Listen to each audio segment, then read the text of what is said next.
Tuesdays with Morrie, April 4th, the audiovisual. In March of 1995, a limousine carrying Ted Koppel, the host of ABC TV's Nightline, pulled up to the snow-covered curb outside Morrie's house in West Newton, Massachusetts. Morrie was in a wheelchair full-time now, getting used to helpers lifting him like a heavy sack from the chair to the bed and the bed to the chair.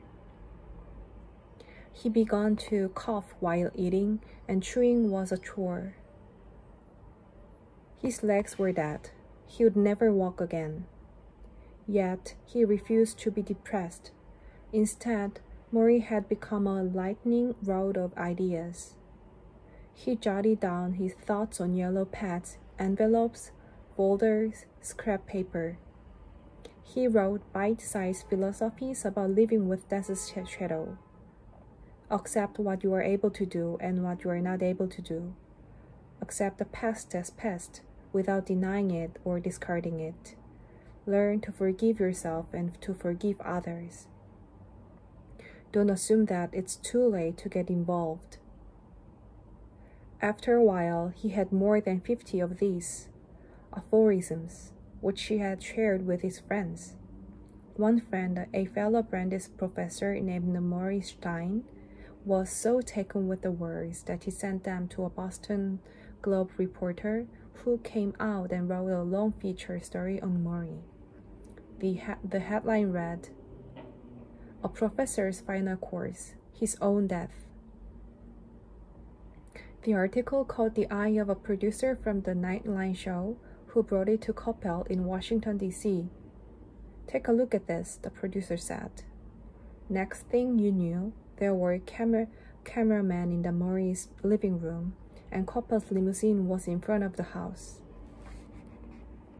Several of Morrie's friends and family members had gathered to meet Koppel, and when the famous man entered the house, they buzzed with excitement, all except Morrie, who wheeled himself forward, raised his eyebrows, and interrupted the clamor with his high, sing-song voice.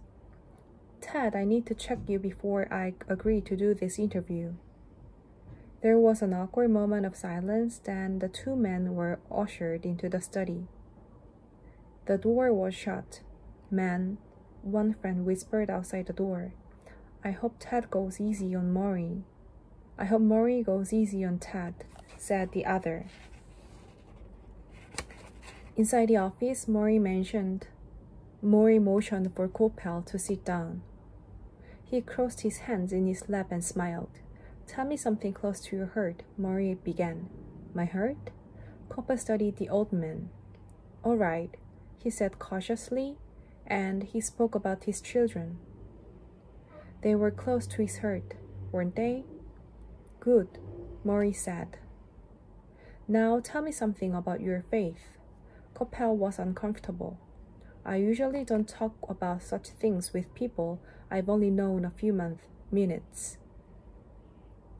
"Ted, I'm dying," Morrie said, peering over his glasses. "I don't have a lot of time here."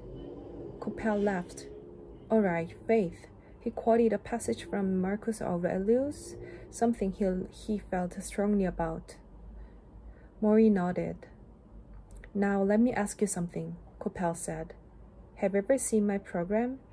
Morrie shrugged. "Twice, I think." "Twice? That's all?" "Don't feel bad. I've only seen Oprah once." "Well, the 2 times you saw my show, what did you think?" Morrie paused. "To be honest, yes. I thought you were a